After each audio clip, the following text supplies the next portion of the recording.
fidèles téléspectateurs de CML 13 Télévision, vous êtes très nombreux branchés devant vos postes téléviseurs en ce moment pour suivre votre rendez-vous de la semaine, journal hebdomadaire. Avec cette rubrique, avec ce magazine, nous passons en revue toutes les grandes actualités de la semaine avec un invité. Pour aujourd'hui, nous recevons sur ce plateau le professeur Joseph Ngindukalala. Avec lui, nous allons passer en revue toutes ces actualités. Professeur, bonjour. Bonjour, monsieur Marcello. Et voilà, avec le professeur Ngindu, nous allons analyser, nous allons donner des points de vue sur les différentes questions d'actualité. Et bien, voilà, pour éclairer la lanterne de notre public. Sans plus tarder, nous commençons déjà dès le lundi 31 janvier 2022.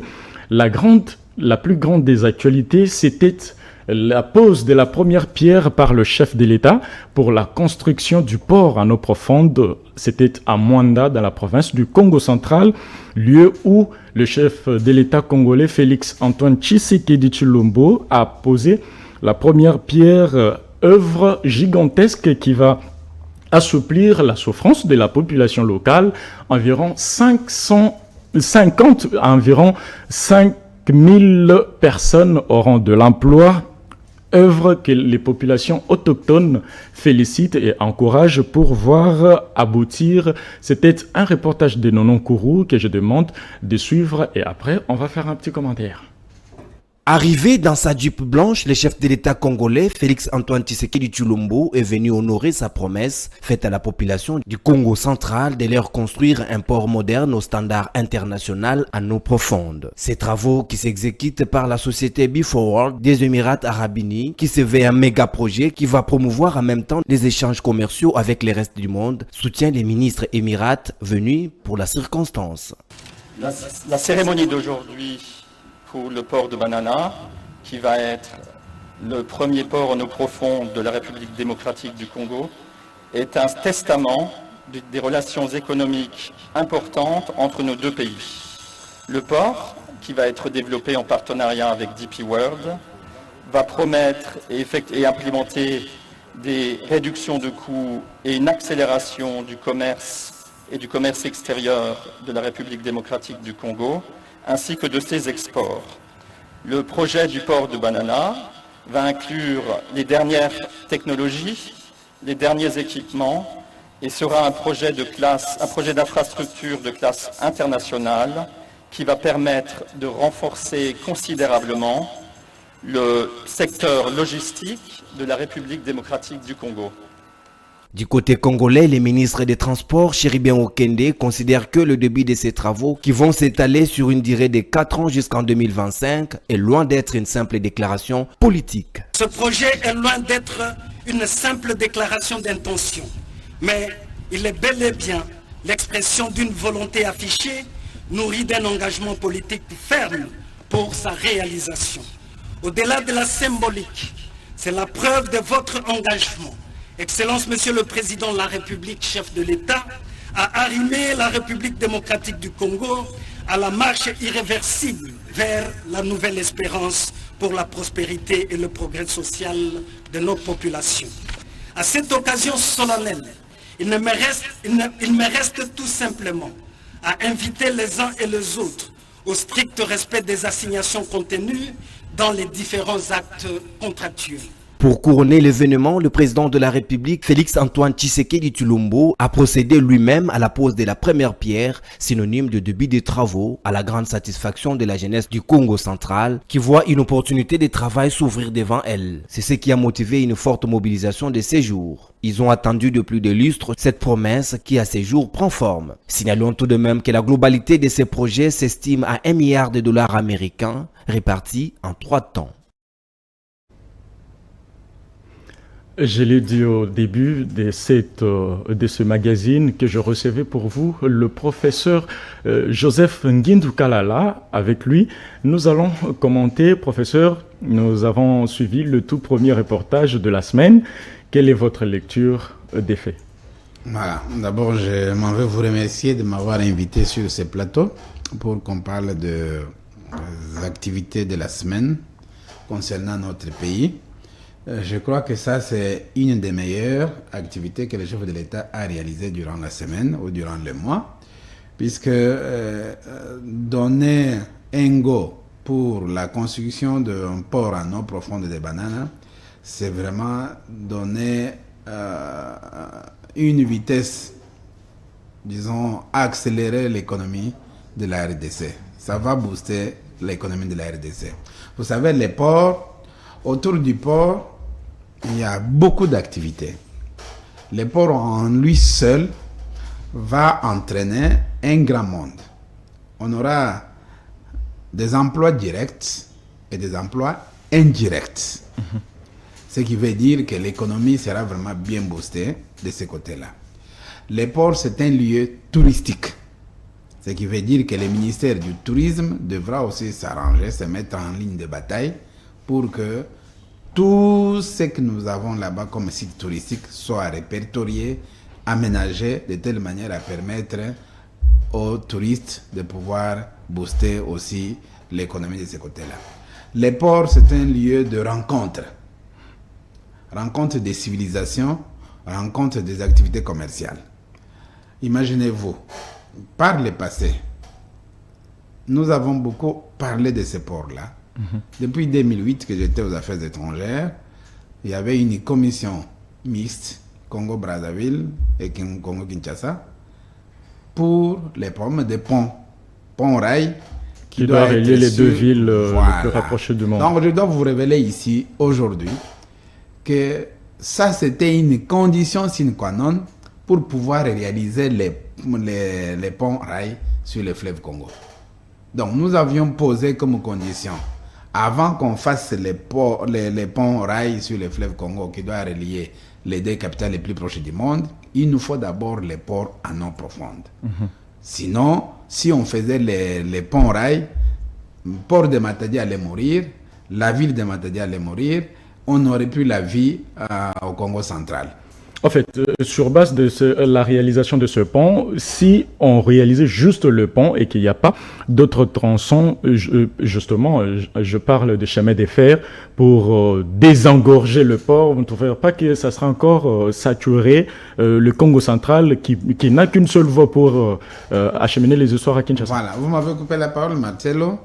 Je voulais en arriver. D'abord, il faut remercier le chef de l'État. Puisque ce n'est pas facile d'arriver d'abord à avoir les moyens pour pouvoir réaliser ce port-là qui nous coûtera environ 1 milliard de dollars.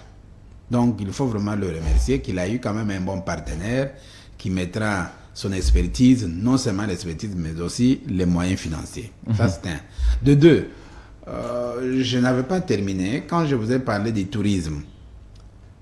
Pour pouvoir y aller, on ne va pas seulement utiliser la route. Il faut qu'on ait les chemins de fer. Nous avons 2 sociétés de chemins de fer, le BCK, qui s'appelait comme ça là, et l'ONATRA, l'ex-ONATRA. Il y a déjà un autre projet d'un privé, en partenariat, ça serait un partenariat public et privé, qui devra réaliser des trains, un chemin de fer entre Mwanda jusqu'à Kinshasa, peut-être avec une jonction vers Ilebo. Okay. Donc c'est déjà un projet en cours. Bon, le chef de l'État lui-même pourra nous le dire dans les jours à venir. Et ça pourra se réaliser. Donc, on va développer les chemins de fer. On va développer aussi les routes. Et ça va nous permettre de réaliser l'économie d'échelle. Et vous verrez dans les jours à venir, le Congo central sera complètement transformé. Dès que ce port, puisque la première partie, l'année prochaine, ça sera déjà prête. Ceci nous permet, je disais tout à l'heure, de réaliser l'économie d'échelle. Pourquoi? Vous savez, par le passé, tous les grands bateaux arrivent à Pointe-Noire. Donc, tous nos commerçants qui transitent par l'océan Atlantique, pour que les marchandises arrivent chez nous, ça doit d'abord passer par Pointe-Noire. Et à partir des ports de Pointe-Noire, on doit faire ce qu'on appelle les transbordements. On enlève des grands bateaux pour les petits bateaux qui doivent amener à Matadi, puisque les ports de Matadi ne peuvent pas contenir les grands bateaux. Tout ça, ce sont les douanes qui restent au Congo-Brazzaville. Non seulement qu'il y a de la douane qu'on doit payer sur place, puisque ce sont des marchandises en transit. Des fois, on peut payer comme on ne peut pas payer. Mais pour les commerçants, il y a perte du temps. Vous imaginez, au lieu de faire 21 jours, on ferait 45 jours et des fois plus de 50 jours. Et 50 jours là, on perd beaucoup de temps, plus ici à Pointe-Noire qu'à partir de Dubaï ou à partir d'Anvers. Parce que d'Anvers, pour arriver, ça part vite. De Dubaï, pour partir, ça part vite. Mais dès que ça arrive à Pointe-Noire, on doit stopper pour trouver la disponibilité des bateaux qui doivent amener les marchandises à Matadi. Décharger voilà, dans des petits bateaux pour acheminer. Oui. Voilà. Et c'est une perte du temps pour l'économie, c'est une perte du temps pour les hommes d'affaires. Alors, imaginez-vous que cette fois-ci, ayant les ports, les bateaux vont quitter directement Dubaï envers les États-Unis, ils vont arriver directement à Banana. Donc, en termes de temps, on va gagner. En termes aussi d'économie, on va y gagner. En termes de tourisme, on va aussi gagner, puisqu'il y aura des gens qui vont faire seulement le tourisme pour venir voir les ports. Vous voyez. Donc, c'est déjà, il faut vraiment donner un coup de chapeau au chef de l'État, et un coup de chapeau à ce gouvernement qui a finalement pris la balle au point pour que dans 2 ans, qu'on ait vraiment notre port en eau profonde après 60 ans d'indépendance et qu'on en a déjà parlé plusieurs fois que ça n'a jamais été fait. C'est vrai, nous savons la maladie que souffrent les Congolais, c'est d'initier des projets qui n'aboutiront jamais. Oui. Et quelles sont les garanties qui peuvent nous faire voir que ce projet, en tout cas cette fois-ci, ça sera réalisé? Ah, mais ça c'est tout à fait vrai. Nous avons entendu beaucoup de projets qui ont été initiés, qui ne sont pas arrivés au bout, ou bien qu'on n'a pas réalisé, mais je crois que cette fois-ci, le chef de l'État s'est engagé lui-même. Il est parti lui-même poser la première pierre, donc c'est lui-même le premier à suivre. Deuxièmement, il y a la population locale. Donc, il y aura la pression de la population locale. Troisièmement, il y a la FEC.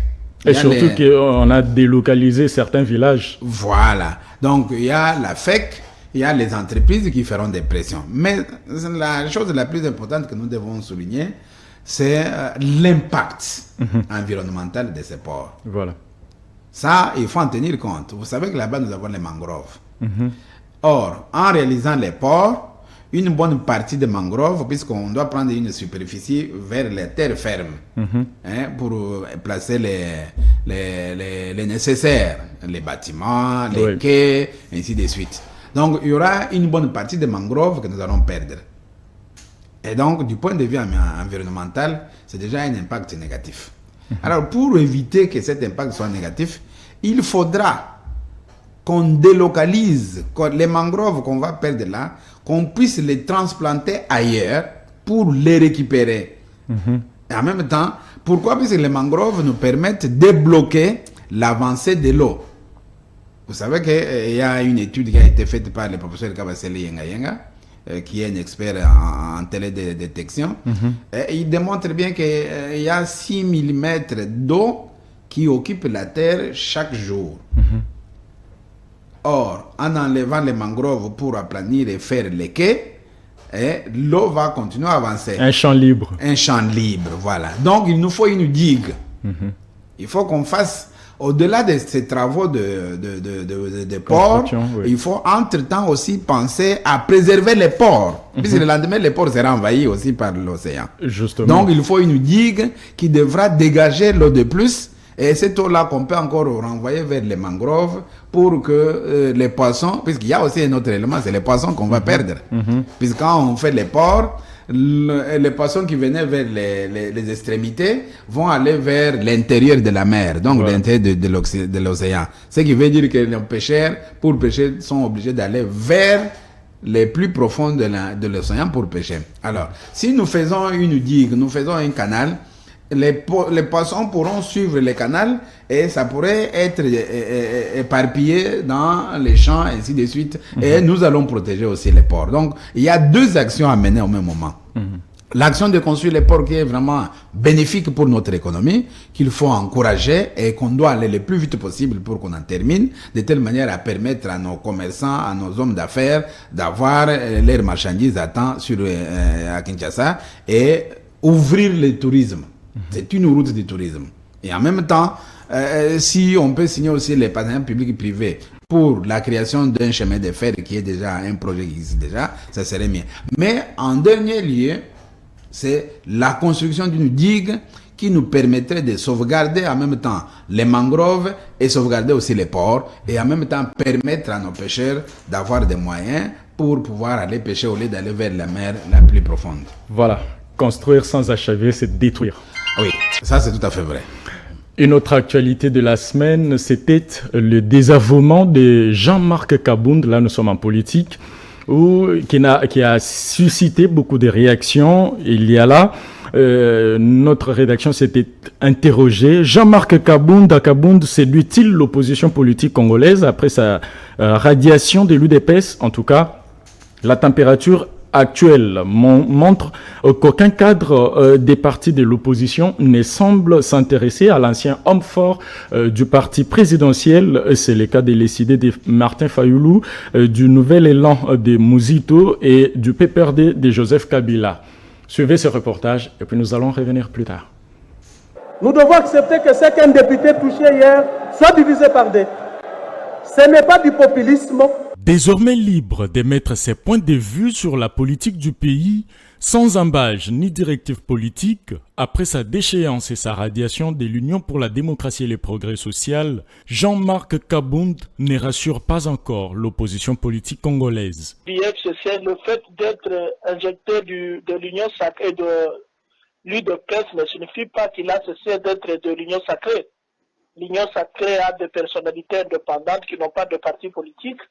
Et nous espérons qu'il est de l'Union sacrée. Pour les idées de Martin Fayoulou, cette affaire est un non-événement. Mon cher ami, ça vraiment c'est une distraction. Je ne sais pas répondre à cette question-là. C'est une distraction, ça vraiment. Le maître nageur dit 520 gigas suscite encore des doutes sur son comportement pour lequel il doit répondre des actes de son saga Sweat, Nouvel Élan de Adolphe Mouzito. Pour l'instant, il n'en est pas question. Nous, le Nouvel Élan, c'est que nous aurions bien voulu, c'est de voir M. Kabound répondre d'abord de ses actes, parce que ici, il faut noter que cette affaire Kabound a distrait les Congolais. Il y a la vraie question qui devrait, en principe, nous intéresser tous. En assemblée, bypasser, escamoter ce débat. Pourtant, c'était les débats essentiels qui tournent autour de l'affrontement de la police censée garder M. Kabound et l'élément de la garde républicaine qui s'est affronté avec les gardes de M. Kabound. Nous n'envisageons aucune quelconque collaboration avec ce monsieur. Le chemin est en effet long et épineux pour l'homme orchestre d'hier dans le règne Tshisekedi. Seul, l'avenir sera loquace.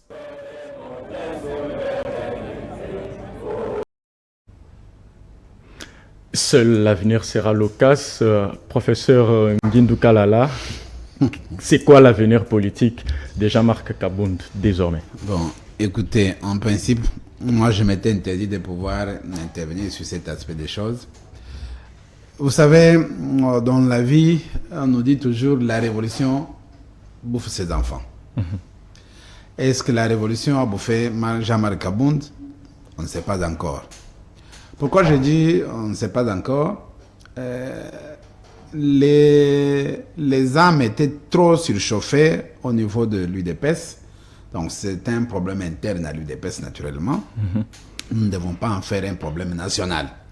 Ça devient national puisque l'UDPS c'est le parti qui est au pouvoir aujourd'hui. Voilà. C'est pour ça que les gens s'y intéressent. Mais est-ce qu'il faut vraiment donner beaucoup de poids à ça? Point d'interrogation. S'il faut donner beaucoup de poids à ça, est-ce que le chef de l'État lui-même s'est déjà prononcé? Donc, on risque de faire trop de commentaires sur un problème interne à un parti politique pour lequel les ténors de ces partis-là, tous ne sont pas encore prononcés.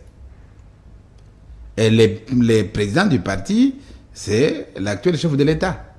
Étant donné qu'il ne peut pas cumuler être, selon notre constitution. Il avait démissionné, hein? Oui, mais en même temps, il ne pouvait pas être président du parti et président de la République. C'est qu'on peut dire un autre poste qu'on a créé, l'autorité morale. Bon, moi je n'ai jamais été pour cette histoire-là d'autorité morale.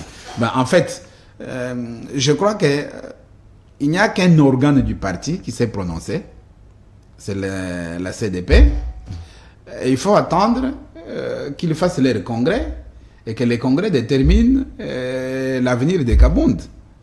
Donc, il faut attendre que les chefs de l'État se prononcent pour qu'on sache quel serait l'avenir de Kabound. Lui-même, Kabound n'a pas encore dit un mot jusqu'à présent. Mais justement, donc, moi je voulais qu'on reste sur les faits. Oui. Voilà, on dit en politique, il n'y a pas d'amis, il n'y a que d'intérêt. C'est une question de confiance. Si par le tweet, oui, il a démontré qu'il s'est désolidarisé avec le pouvoir en place, c'est-à-dire il n'inspire plus confiance. Et voilà, la commission de discipline de son parti l'a désavoué, radié même du parti politique. Qu'est-ce qu'il pourra venir? Vous êtes scientifique, qu'est-ce que vous pouvez placer comme mot? Bon, voilà. Il y a eu quelqu'un d'autre, un maître, je crois Paul, qui a parlé de ça. Il a démontré que, maître Paul a démontré que cette commission était irrégulière. Moi, je ne connais pas les statuts de l'UDPS. Qu'est-ce que les statuts prévoient dans de tels cas? Mais en lisant ces maîtres, il démontre bien, noir sur blanc, que la commission n'avait pas le droit de pouvoir ni les démettre, ni les radier. Donc, tu verras que les jours à venir, il y aura des rebondissements. C'est une histoire qui n'est pas encore terminée. Donc, Jean-Marc Kabound, malgré tout son fouga ou son raga, tout ce qu'on peut dire, il reste encore pour le moment membre de l'UDPS. Jusqu'à ce moment ici, il est encore membre de l'UDPS. Donc, nous allons attendre dans l'avenir les rebondissements. C'était, comme dirais-je, Kabound Gate. Ce n'est pas encore terminé. Attendons-nous à beaucoup de changements, beaucoup de rebondissements, et ainsi de suite. Donc, laissons d'abord à l'UDPS de gérer son affaire. Laissons-le le temps de se reprendre. Je crois que les choses pourront se remettre en ordre. Voilà, les choses pourront se remettre en ordre. C'est le souhait du professeur Joseph Ngindou Kalala. Un autre dossier qui a défait les chroniques le lundi 31 janvier 2022. C'était aussi le verdict dans l'aspect, dans le domaine juridique, le verdict rendu dans le procès de meurtre de 2 experts de l'ONU. Dossier judiciaire, au moins 51 personnes condamnées à mort par la cour militaire de Kananga dans l'affaire de l'assassinat des 2 experts des Nations Unies, comprenez Zaïda Catalan, la Suédoise, et l'Américain Michael Sharp. Une peine régulièrement prononcée dans la province du Kasaï central et commuée systématiquement en condamnation à perpétuité. Suivons d'abord le reportage. La décision de la cour militaire de Kananga, chef-lieu de la province du Kasaï central, est proche des réquisitions du ministère public qui avait demandé le 30 novembre 2021 51 condamnations à la peine capitale et 3 peines de 20 ans de prison. Toutefois, un colonel contre lequel la peine de mort avait été requise, Jean Didier Mamboueni, écope de 10 ans de prison. La cour n'ayant pas retenu contre lui les accusations de terrorisme, association de malfaiteurs et crimes de guerre, il a été condamné pour violation des consignes et non-assistance à la personne en danger. Ses avocats ont annoncé, après cette condamnation, leur intention de faire appel devant la haute cour militaire de Kinshasa. Parmi les 2 détenus qui ont été acquittés et ont retrouvé la liberté figure le journaliste Raphaël Trido Kampuku Kamuzadi. La cour a estimé que les infractions mises à sa charge n'étaient pas établies. L'arrêt de la cour militaire de Kananga, consigné sur 146 pages, a été rendu à l'issue d'un procès de plus de 4 ans qui a été lu durant 5 heures du temps par son président devant les représentants des autorités provinciales et de l'ONU. Michael Sharks, de nationalité américaine, et Zaïda Catalan, suédoise, avait disparu le 12 mars 2017 alors qu'il était au Kasaï pour enquêter sur des fausses communes liées au conflit armé qui avait éclaté dans la région après la mort du chef coutumier Kamwina Ntampu.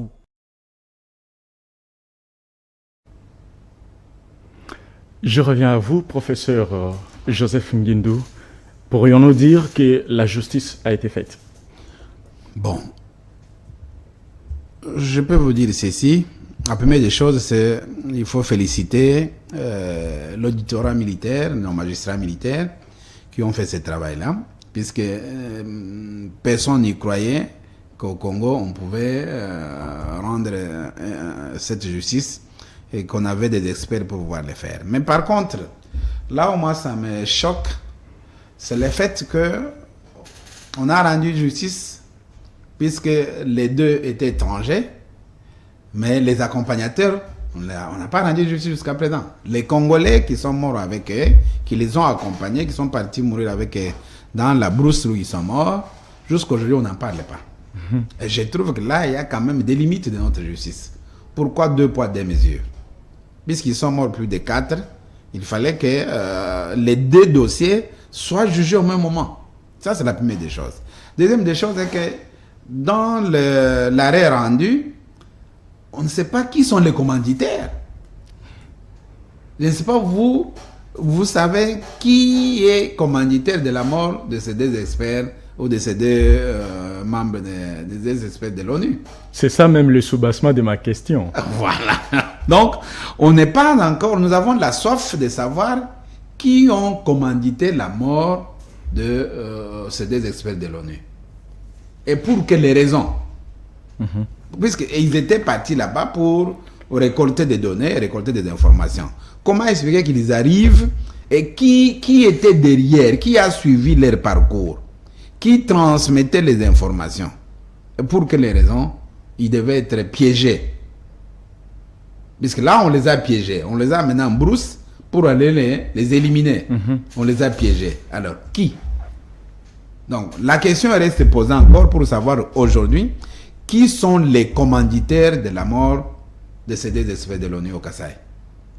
Donc, selon vous, pour quelles raisons on devait les éliminer? La justice doit continuer à fouiner. Voilà, on doit encore fouiller, on doit fouiner, arriver jusqu'à nous donner les vrais commanditaires pour qu'ils soient aussi condamnés et qu'ils nous disent les raisons pour lesquelles ils ont fait tout pour les éliminer. Et de l'autre côté, il y a les Congolais qui les accompagnaient pour lesquels jusqu'à aujourd'hui, on ne sait pas quelle est leur fin. Pourquoi on doit avoir la justice de 2 poids 2 mesures? Donc sur ce, nous demandons encore que notre justice militaire continue à faire son travail jusqu'à ce que elle va nous donner les éléments qui peuvent nous satisfaire sur ces dossiers-là. On n'est pas encore satisfait complètement. Mais si il arrivait que la partie des personnes congolaises assassinées avec les 2 experts de l'ONU, personne n'a revendiqué, n'a porté plainte contre... Non, il y a une association qui a porté plainte. Il y a non seulement une association, même les membres de famille. Il y a une association qui, d'ailleurs, la semaine passée, a porté plainte. Il y avait une autre qui avait encore porté plainte bien avant. Et il y a les membres de famille qui ont porté aussi plainte. Espérons que le dossier va rebondir encore d'un moment à l'autre. Mais je voulais revenir encore un peu, si vous me permettez, Marcelo, vas-y. sur les dossiers dont on parlait tout à l'heure là, de Jean-Marc Kabound. Vous voyez, la politique commet ses erreurs. Et à chaque régime, il y a toujours des erreurs qu'on commet. Prenez les dossiers de Jean-Marc Kabound avec les dossiers de Vital Kamerhe. Ce sont 2 dossiers semblables. Voilà. Est-ce que, pour dire à nos amis de l'UDPS, est-ce vraiment nécessaire d'engager ces bras de fer en ce moment ici? Ça, c'est une question tout simplement. Ils nous suivent, ils vont devoir répondre à votre question dans leur façon d'agir. Ok. Nous revenons encore à l'actualité. Comprenez que la journée du lundi était abondante en informations.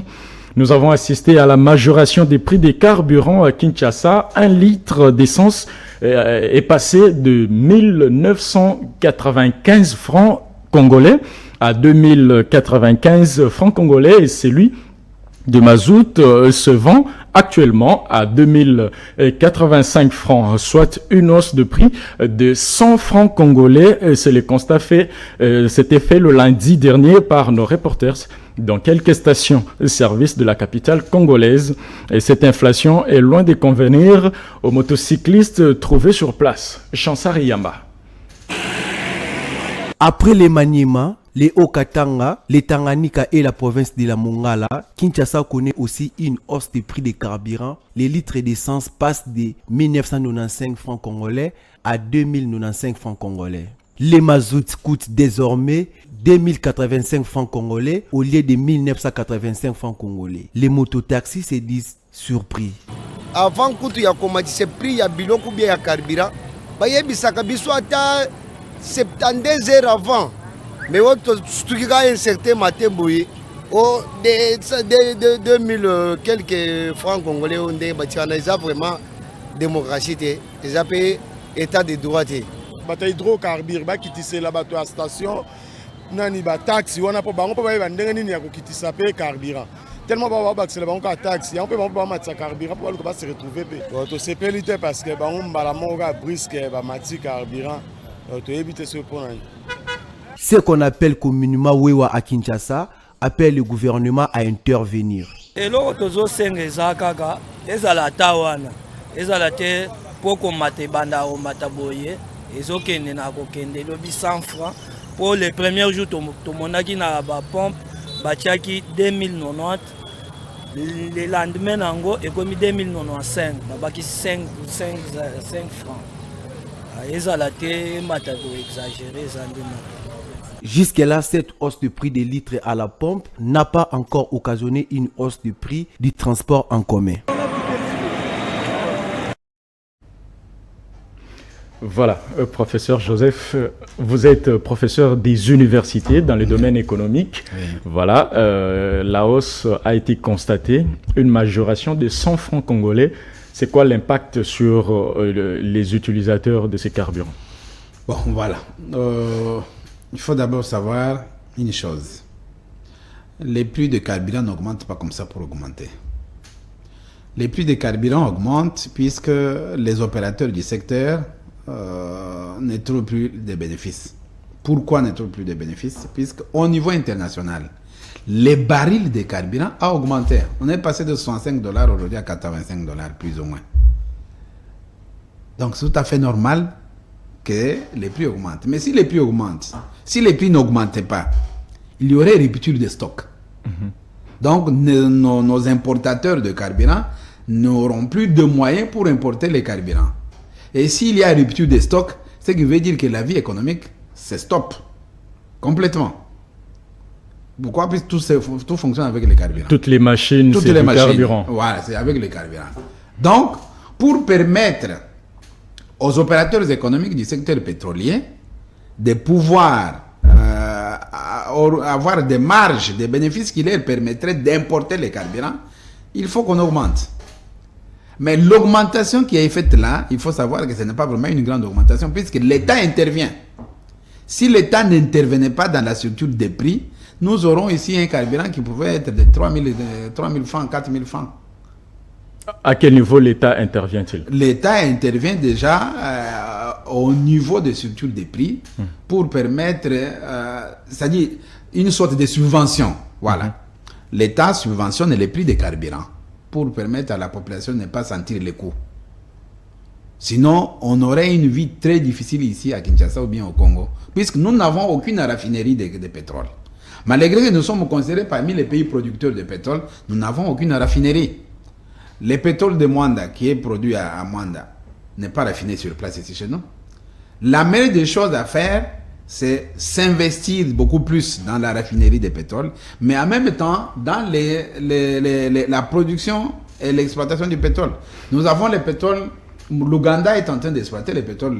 Vous avez suivi la semaine passée, 10 milliards de dollars ont été signés entre Total et le gouvernement ougandais et les Chinois pour produire le pétrole dans le lac Albert.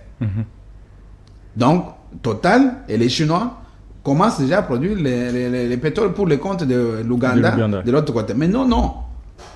Nous, on est encore là, il y a les ONG environnementales qui empêchent qu'on puisse produire, mais c'est dans les mêmes parcs de Virunga. Mais professeur, là où en Ouganda, il n'y a pas des ONG environnementales. Mais il y en a, et elles ont protesté. Mais pourquoi seulement, pourquoi ils sont parvenus quand même à signer des accords pour l'exploitation et de notre côté, ça bloque? Mais c'est la faiblesse de notre gouvernement. Qu'est-ce qu'il faut dire? Puisque c'est le même gouvernement qui est en Ouganda qui a signé les accords avec Total et les Chinois qu'on produit déjà le pétrole chez eux. Mais chez nous, jusqu'aujourd'hui, on n'arrive pas à produire le pétrole. Et par le passé, il y a eu... c'est un dossier que je connais, puis j'étais encore aux affaires à ce moment-là. Et beaucoup de commissions qui ont fait que les partenaires qui venaient avaient refusé.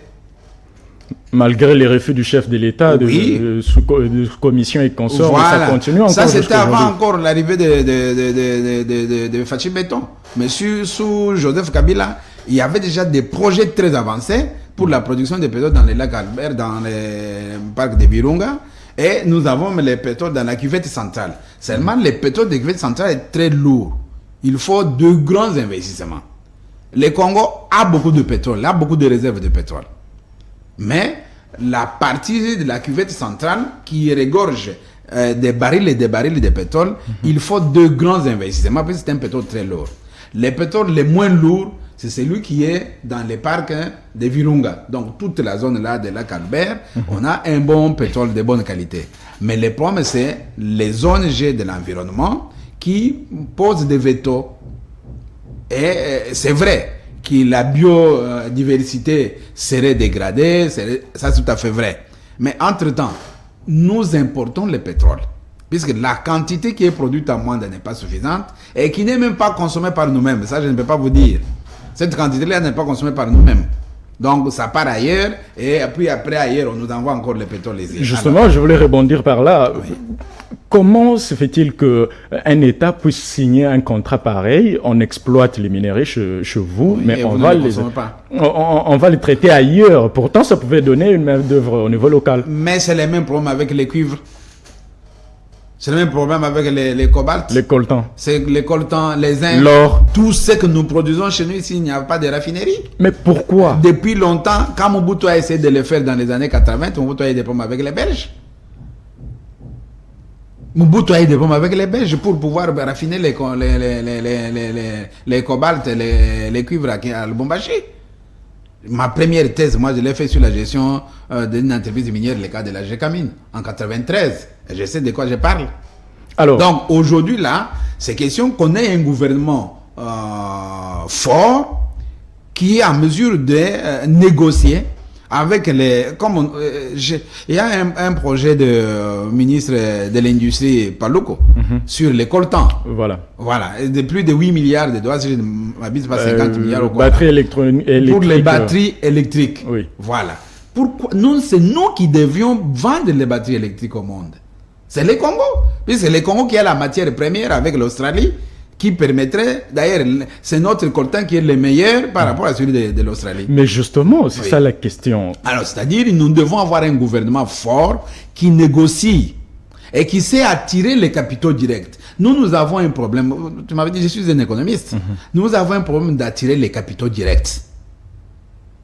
Puisque le climat d'affaires n'est pas encore bon, trop de corruption, manque d'infrastructures, manque de ceci, manque de... Donc, un État, pour pouvoir attirer les capitaux directs, doit d'abord ranger à son intérieur.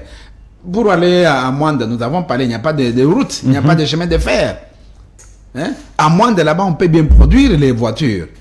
Puisque une fois qu'on met les ports, donc les matières premières, c'est-à-dire ce qui est nécessaire pour les montages, ainsi de suite, viendraient du Japon, viendraient de France, viendraient des États-Unis, ainsi de suite. Et aux côtés des ports, c'est là où on met les fabriques.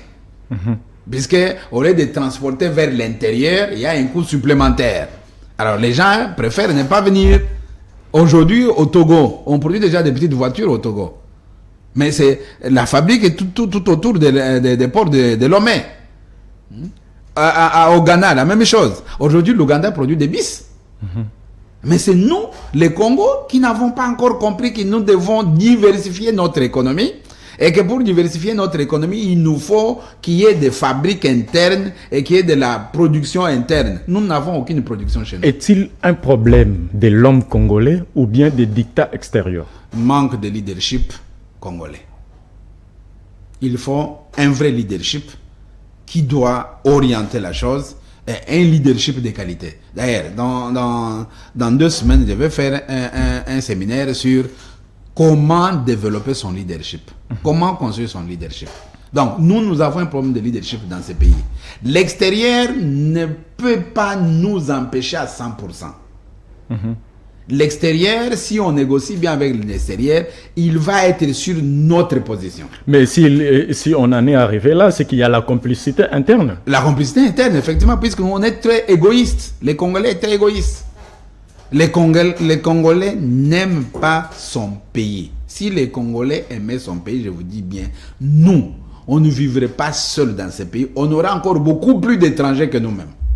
Puisqu'on a toutes les opportunités possibles qui permettraient à l'Afrique de se développer et que les Africains viendraient vivre ici en RDC. Regardez les secteurs agricoles, pour parler que d'un seul secteur. Est-ce que nous devons vraiment importer les tomates? Nous devons importer vraiment les céréales? La pomme. Nous devons importer vraiment les riz? Nous devons importer vraiment l'huile de palme qui vient de Vietnam et d'autres. C'est l'huile les palmes sont parties de Yangambi. Les cafés, les cacao, que la Côte d'Ivoire aujourd'hui est devenue grande productrice, mais ça part de Yangambi. Il faut un leadership solide, vous l'avez souligné. Donc il faut un leadership de qualité, solide et qui a l'amour de son pays. Tant qu'on n'a pas l'amour de ce pays ici, tout ce que nous faisons n'est que du blabla. Très bien. Autre information, là nous sommes en société, les travaux de construction de l'avenue Sayo dans la commune d'Ngiringiri évoluent à pas des tortues. C'est le constat fait sur place par nos reporters le lundi dernier, 31 janvier, dans cette partie de Kinshasa où l'ensemble de la population salue cette initiative, mais déplore beaucoup par contre la lenteur de l'exécution de ces travaux. C'était un reportage de Sabrina Mouadi et Joël Mouka. Travaux de construction lancés depuis le mois de décembre 2021 dans le cadre du projet Tchilé-Gelou qui prévoit la réhabilitation et la modernisation de plusieurs kilomètres de routes à travers les pays. La réhabilitation de l'avenue Sayo dans la commune d'Ngiringiri s'est poursuivie jusqu'à ce jour. Les habitants du coin ainsi que les usagers qui fréquentent ces tronçons se disent être satisfaits. Bon, dans l'ensemble, nous sommes très contents parce que par rapport à ce que nous avons vu pendant plusieurs années, en tout cas, cette fois-ci, nous avons vu que vraiment le gouvernement ici, ils ont songé quand même à nous ici en Ngiringiri par rapport à ce qu'on est en train de faire, parce que nous avons vu tant de routes qui est déjà réhabilitées, telles qu'à Sosa, telles que Makanza ici, comme vous le voyez, ainsi que l'avenue Sayo. En tout cas, Nazan et Sengomakasi, pourquoi? Parce que tant que Kolaki, Ngiringiri, Bumbu, partout, Kinshasa, ils agissent très bien. Mais quelques années après, tout le monde a dit que vraiment dégueulasse. Mais aujourd'hui, dans mon inette, Makanza, Bazo goudronné, ça va. Et puis, Sayo, Bazo continue toujours au salam. En tout cas, ça marche bien pour Nanga. Au Sanga plaisir, et ça évolution en Boka. Mais au Sanga plaisir, ceux qui ont sous Kaka en Ngiringirité, et au Komana Bakomine Moussoussou, ça serait une bonne chose pour nous permettre aux chauffeurs dans la facilité au Sanga Bango. Mais ils déplorent beaucoup plus la lenteur avec laquelle cette entreprise ABC font leur travail. Il y a une lenteur makasi, après que biso de Kansai et rejoint Sayo Mobimba même, on travaille à 9 mètres.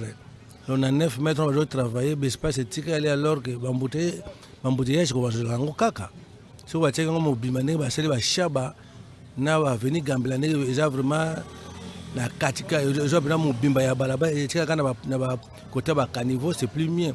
Que bas ils ont réduit à 9 mètres, même il y a les routes secondaires, mais biso to sengi vraiment que na l'état na biso que va grandir ango et comme vraiment na même na ba 12 mètres.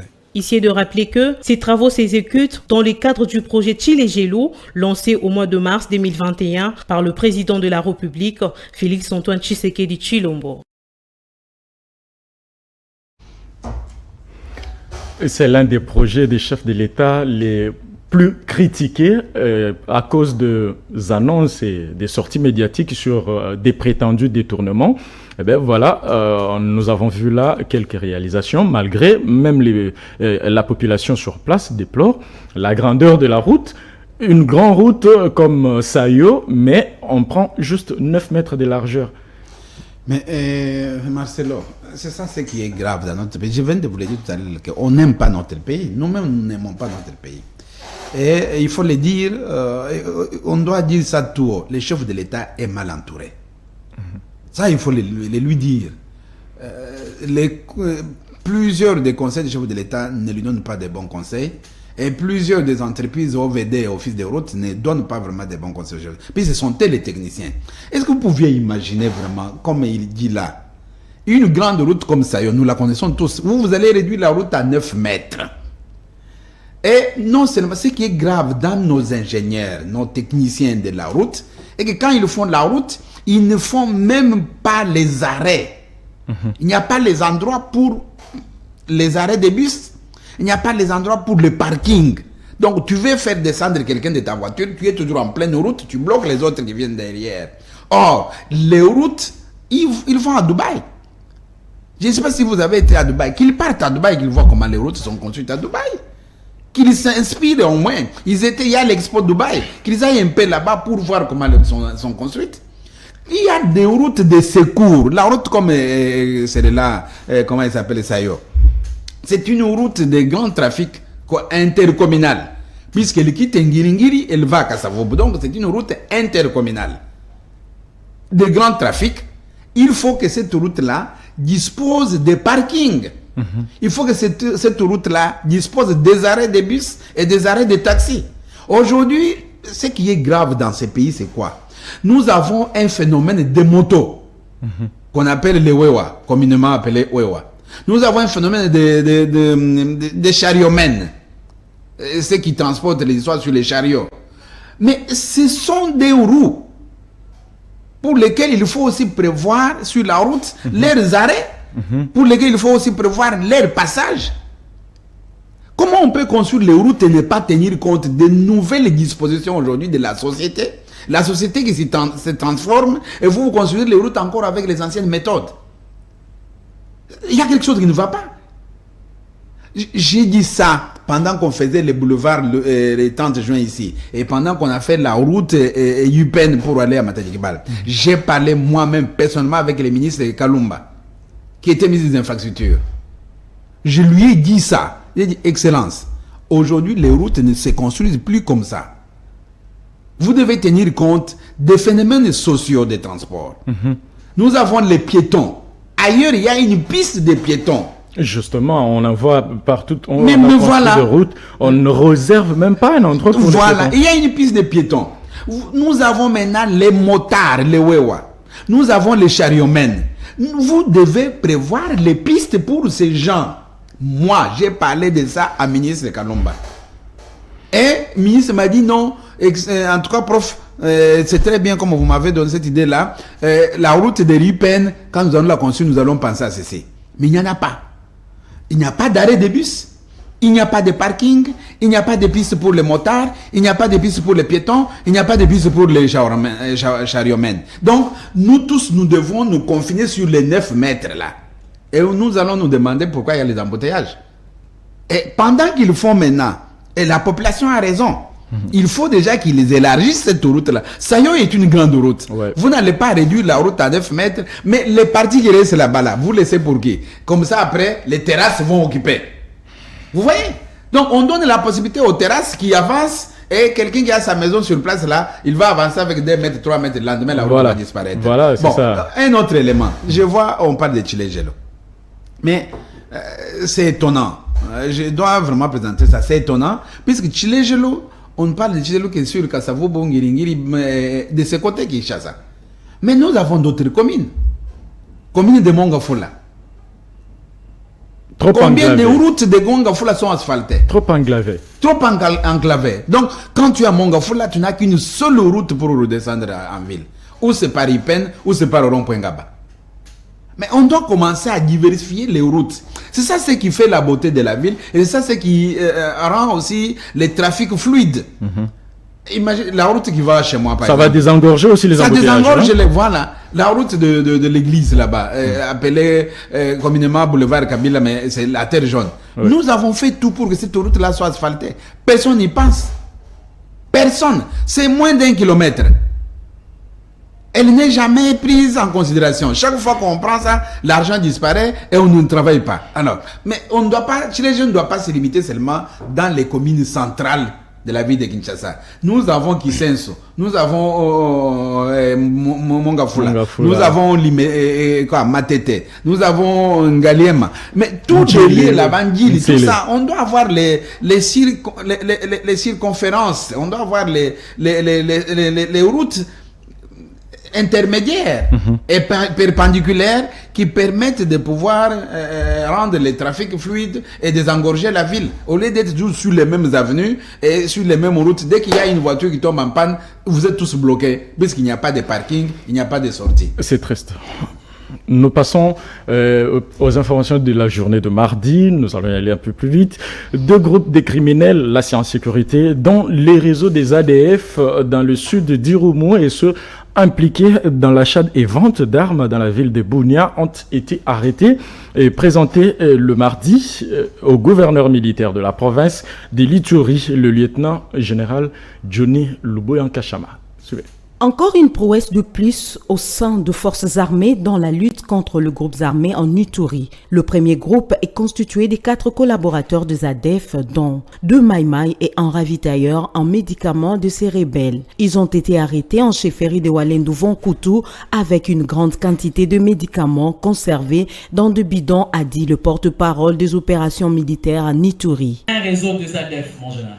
Étant donné que il y a beaucoup de blessés dans les cas ennemis, il a pris l'engagement d'aller acheter les médicaments pour ramener en brousse là où ils sont en détresse. Un rebelle très malin qu'il est, ils vont utiliser ces bidons pour acheminer ces médicaments. Le second groupe, il s'agit d'un réseau d'achat et vente d'armes. À la tête, la chef du quartier Bankongolo et 3 autres personnes appréhendées avec 3 armes PKM, explique le lieutenant Jungongo. Le service a mis la main sur cette dame en voulant acheter cette arme d'appui à un montant de $1 500. Au patron des opérations militaires en Ituri, le lieutenant-général Luboyankashama Johnny, d'interpeller les uns et les autres à la prise de conscience au refus de collaborer avec les groupes armés en vue de sauver la province. Je crois que la population iturienne doit comprendre que le temps de la paix est arrivé. Cette arme-là ne pardonne pas. Et vous voyez, ce sont des dames qui sont allés acheter cette arme-là. Rappelons que c'est le 100e cas d'arrestation des cerveaux-moteurs de groupes armés dont les ADF, Maïmaï, Kodeko, Zaïre et FPIC au front nord en territoire de Ndjougou et au front sud en territoire d'Irumu.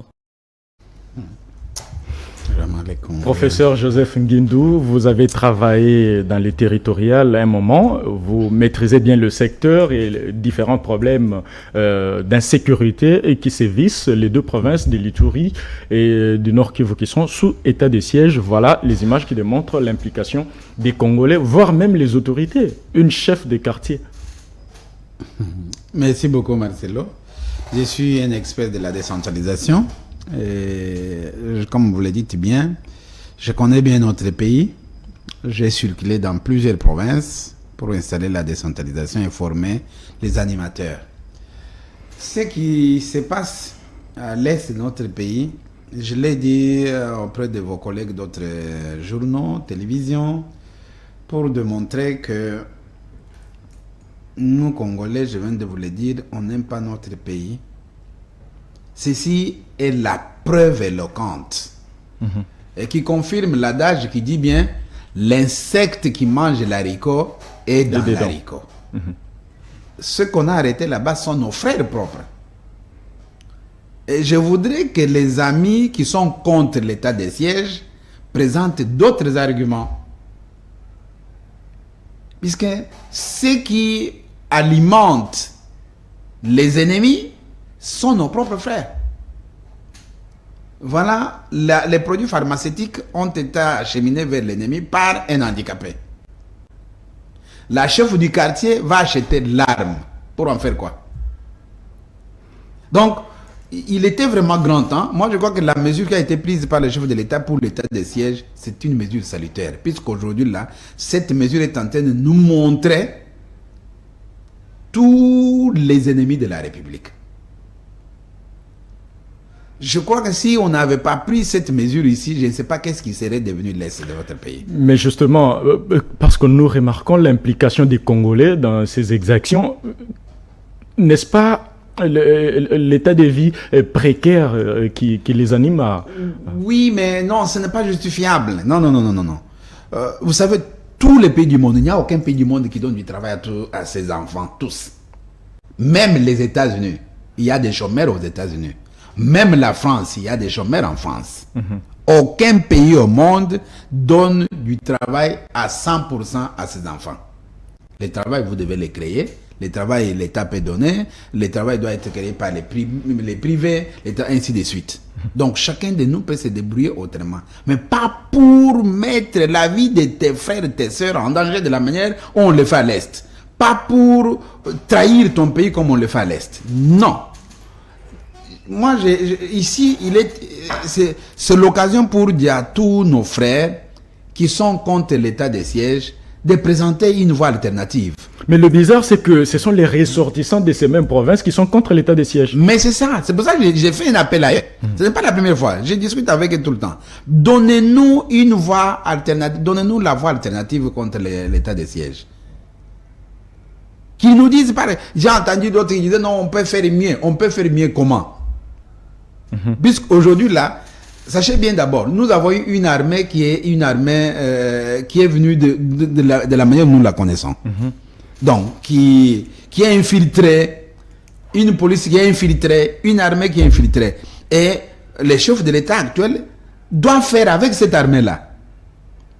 Il est question de reconvertir ceux qui sont dans cette armée-là pour défendre leur territoire. Avec tous les risques possibles. Voilà. Il est question de reconvertir ceux qui sont dans cette police-là pour défendre leur territoire.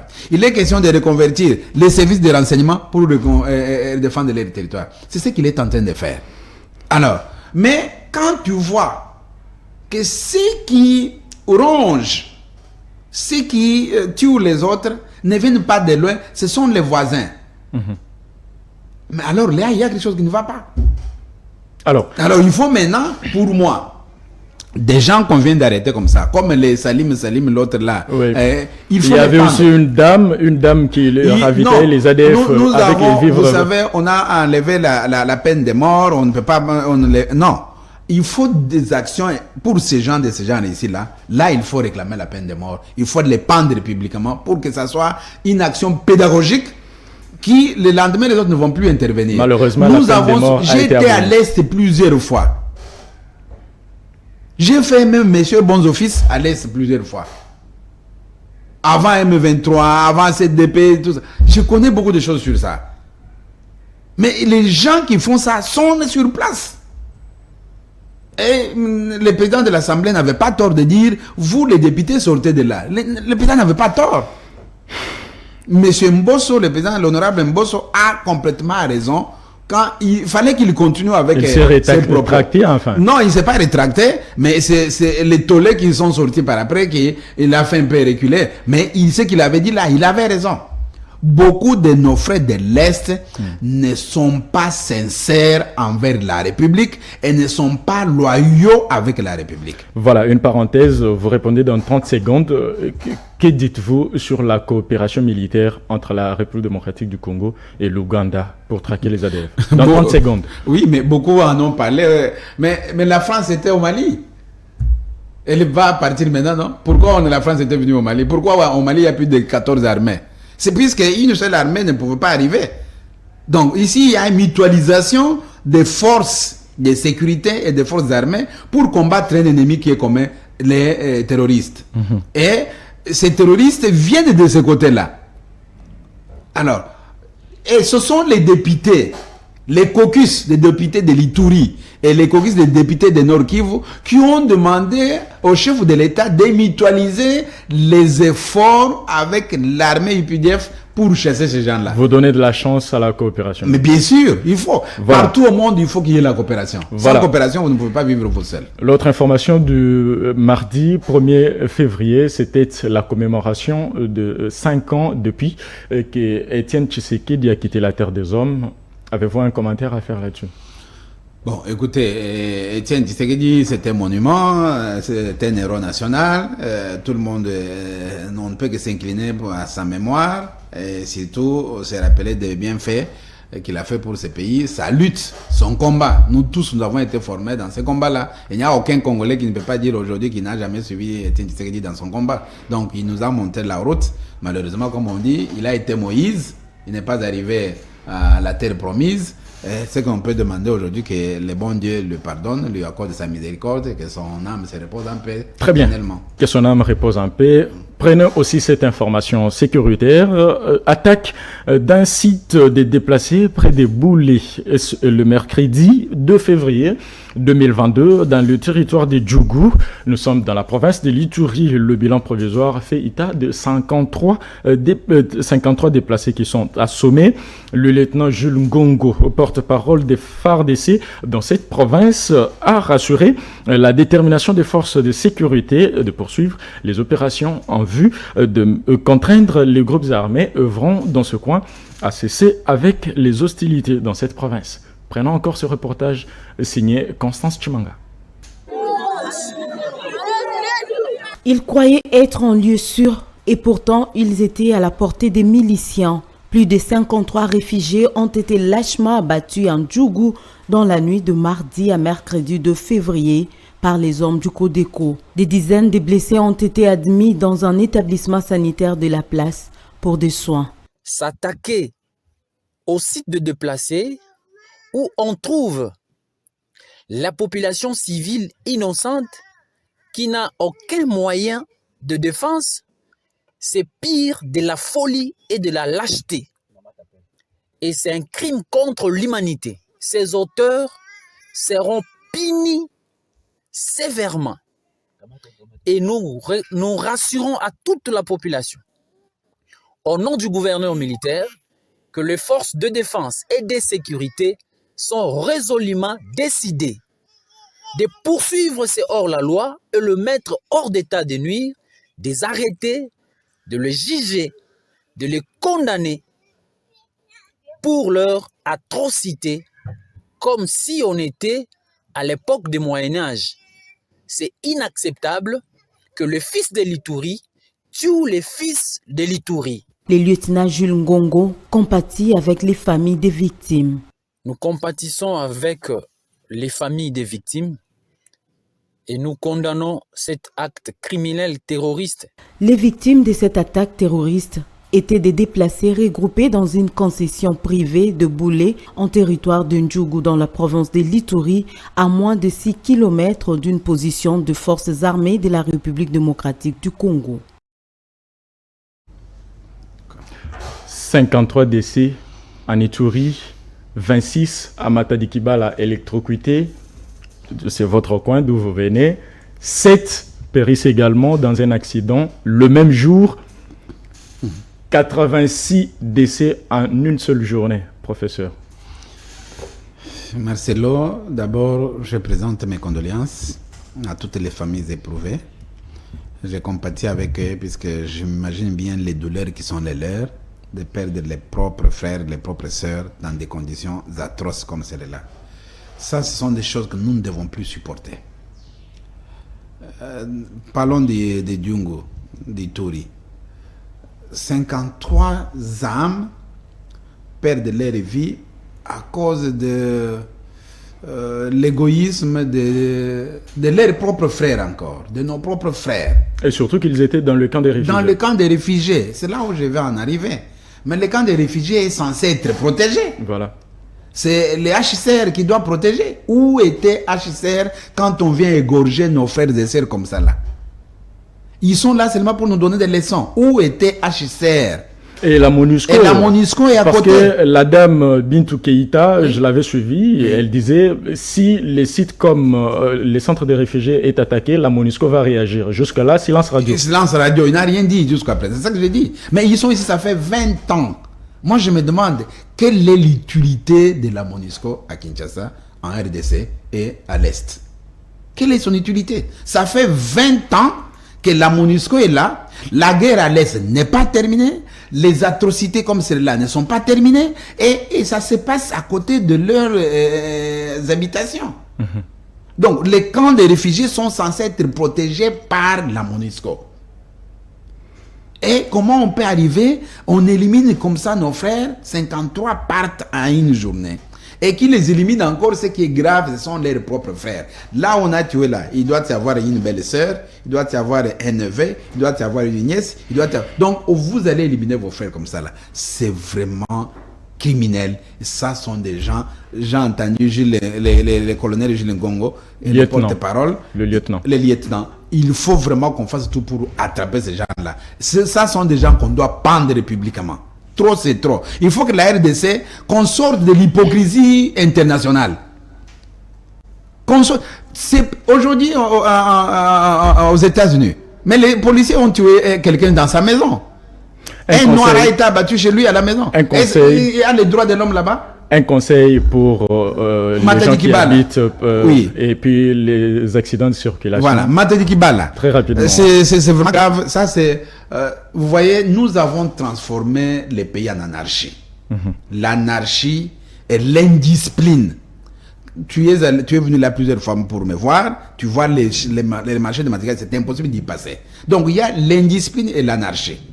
Alors, dans un pays où l'indiscipline et l'anarchie règnent, tout peut toujours arriver, puisque personne n'écoute personne, les lois ne sont pas respectées. Comment on peut construire sur la haute tension? Nous avons toujours dit ça. Moi, lundi, j'ai passé là-bas avec madame. À 6 heures, j'ai dit, avec ça, dans peu de temps, ici, il y aura quelque chose. C'était lundi que je l'ai dit. Et voilà, il y a 2-3 jours, la catastrophe est arrivée. Donc, voilà. Notre population, ce qu'il faut faire, vous, les journalistes, avec les sociétés telles que la Régie des eaux, telles que la SNEL, vous devez éduquer les gens. La SNEL doit venir vers vous. La Régie des eaux doit venir vers vous pour commencer à faire des campagnes de sensibilisation et campagnes de formation. Ce qu'on appelle l'éducation des masses. Voilà. L'éducation des masses ne peut passer que par vous, par vos mains, par vos moyens. Les Congolais aujourd'hui sont au-delà. Sur la route, les civismes routiers n'existent plus, les codes de route n'existent plus. Chaque matin, chaque soir, moi je dois me battre avec et les motards et les taximens. Et ils t'insultent. Respectez les codes de route. Lukaya Yomoko. Lukanzela na Yomoko. Voilà. Donc tu comprends, il y a des choses. Laissez-moi terminer d'abord. Oui. Il faut qu'on pénalise certains propos. Il faut que les ministères de la Justice... Là, j'ai fait vraiment un appel au ministre de la Justice. Il y a certains propos qui découragent, qui ne vont pas dans les actes de construire ce pays. Yonde Mutobong Samboka Oy. Yonde Nani. Yoko Salanini. Mboko Yayo. Des propos de ces gens ici, il faut qu'on arrive à les pénaliser. Le professeur reste encore sur sa soif. Beaucoup est à dire, mais le temps nous est imparti. Placez un mot sur la grève des enseignants. Juste 30 secondes. Bon, la grève des enseignants, depuis un mois, on est en grève. Les enseignants réclament l'amélioration de leurs conditions de vie et surtout leur salaire. Ils sont en train de négocier avec le gouvernement. Il y a les banques syndicales d'un côté, les banques gouvernementales de l'autre côté. Attendons voir. Je crois que pour les chefs de travaux et les assistants, il paraîtrait qu'ils ont déjà trouvé un compromis. Il reste maintenant pour les professeurs. Hier, ils étaient encore en réunion. Je ne sais pas qu'est-ce qui est arrivé par après. Bon, voyons voir.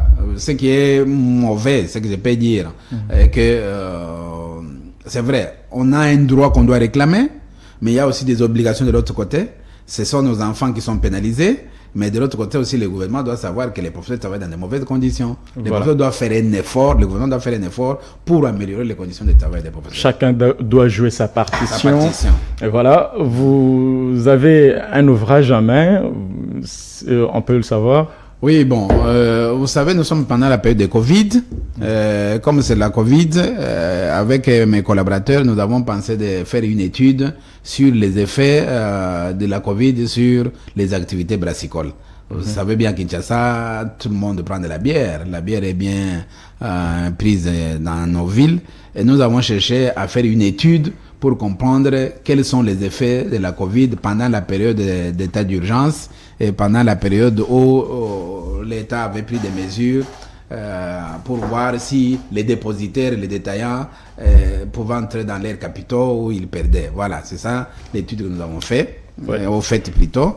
Où est-ce qu'on peut retrouver l'ouvrage? Vous pouvez le trouver sur Amazon. C'est 40 €. Ah, d'accord. Sur l'Amazon, vous les trouvez. Bon, pour le moment, j'ai seulement 50 copies qui me sont arrivées. Effet de la Covid sur les activités brassicoles chez les dépositaires et détaillants dans la ville de Kinshasa, en République démocratique du Congo. C'est un ouvrage qui a été réalisé par le professeur Nguindo avec ses collaborateurs, l'assistante Madame Tanga Astrid, l'assistant Monsieur Kabama Pascal et l'assistant Monsieur Ngalamoulou Marius. Voilà, chers téléspectateurs, ce qui met fin et terme vraiment à ce journal hebdomadaire sur CML 13 Télévision. Le rendez-vous est pris la semaine prochaine avec d'autres actualités. Nous allons analyser avec peut-être un autre invité ou à besoin, le professeur pourra revenir pour des analyses approfondies parce que c'est un scientifique. Merci à toute l'équipe qui nous a accompagnés, Joël Mouka, Azer Tembo et Hervé Nsimba.